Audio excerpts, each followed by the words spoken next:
Hello everyone and welcome back to my channel Edmond Medaros, and for today's quick tutorial I'm going to show you guys on how to resolve if this management could not start virtual desk service.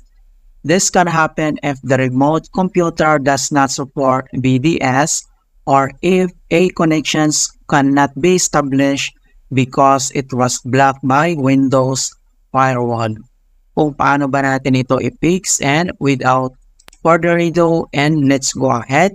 So all you have to do is to open up on a search menu, and then dito sa search for apps, so type mo lang dito yung services, and then click mo lang dito yung open. And dito sa services and services local, so ang next step ay kailangan lang natin i-locate dito yung virtual desk service, okay? And then, select mo lang dito yung virtual desk service. So, click mo lang yan. And then, kailangan mo namang double click. And then, pop up itong kanyang virtual desk properties. So, ang next step ay dito lang sa general. And then, dito lang sa startup type. So, kailangan lang natin itong i-modify. So, i-click mo lang itong arrow na yan. And then, select mo lang dito yung automatic. And then, after dito, ang next step ay kailangan mo lang i-select dito yung log on dito sa taas. So, click mo lang yan. And then dito sa log on as, and then kailangan mo lang i-select dito yung allow service to interact with desktop. So, i-check mo lang itong box. And then next step, back tayo dito sa general. And then check mo ulit dito sa startup type. So, kailangan naka-automatic. And then dito sa service status, kailangan mo lang i-click tong start and then wait natin na ma-complete. And then after, kailangan mo lang i-click tong apply and then click mo lang dito yung okay. Alright? So after dito sa services, so ang next solution na pwede natin gawin is to disable Microsoft Defender temporarily. Kung paano ba natin yan gawin? So dito lang sa search menu and then dito sa search for apps. So type mo lang dito yung Windows Security and then click mo lang dito yung open. And then dito sa Windows Security, so kailangan mo lang i-select dito yung Virus and Threat Protection. So click mo lang yan. And then dito sa Virus Threat Protection, scroll down. At kailangan mo lang i-select dito yung Manage Settings. Okay, so click mo lang yan.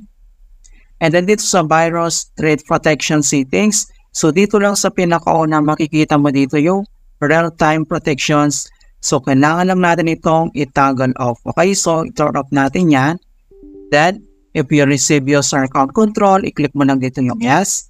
So, after natin na ma-turn off itong real-time protections, so close lang natin itong Windows Security. And the last solution na pwede natin gawin is to perform the Run FSC scan. Kung paano ba natin yan gawin? So, dito lang sa search menu.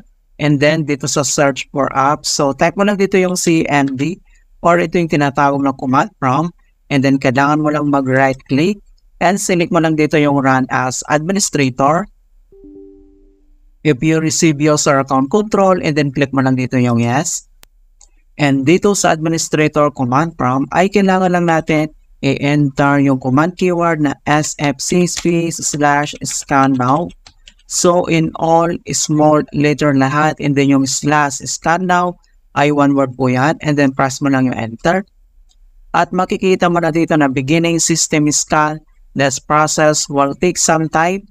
Beginning verifications phase of system scan. So dito ay kailangan lang natin na hintay na makomplete ang verifications into 100%.